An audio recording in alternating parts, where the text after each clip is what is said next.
Sanders' statement on the results of the 2024 presidential election. It should come as no great surprise that a Democratic Party which has abandoned working class people would find that the working class has abandoned them.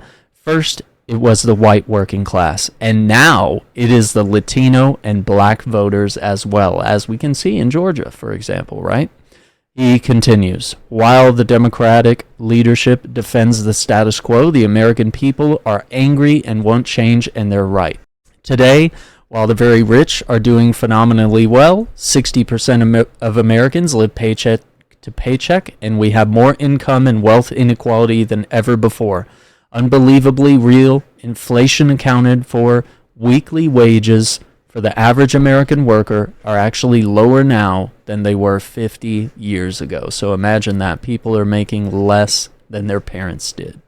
Today, despite an explosion in technology and worker productivity, many young people will have a worse standard of living than their parents, as I literally just said. But getting back to what Bernie's saying, many young people will have a worse standard of living than their parents, and many of them worry that artificial intelligence and robotics will make a bad situation even worse.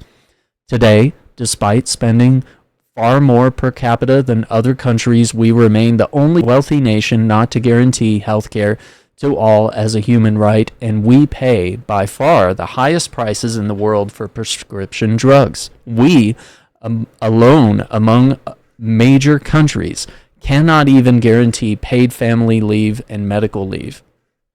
Today, despite strong opposition from a majority of Americans, we continue to spend billions funding the extremist Netanyahu government's all-out war against the Palestinian people, which has led to the horrific humanitarian disaster of mass malnutrition and starvation of thousands of children. Will the big money interests and well-paid consultants who control the Democratic Party learn any real lessons from this disastrous campaign? Will they understand the pain and political alienation that tens of millions of Americans are experiencing? Do they have any ideas as to how we can take on the increasingly powerful oligarchy, which has so much economic and political power? Probably not.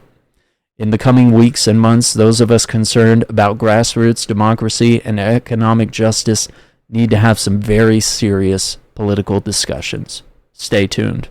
So that is Bernie Sanders and his statement on the 2024 presidential election. Powerful.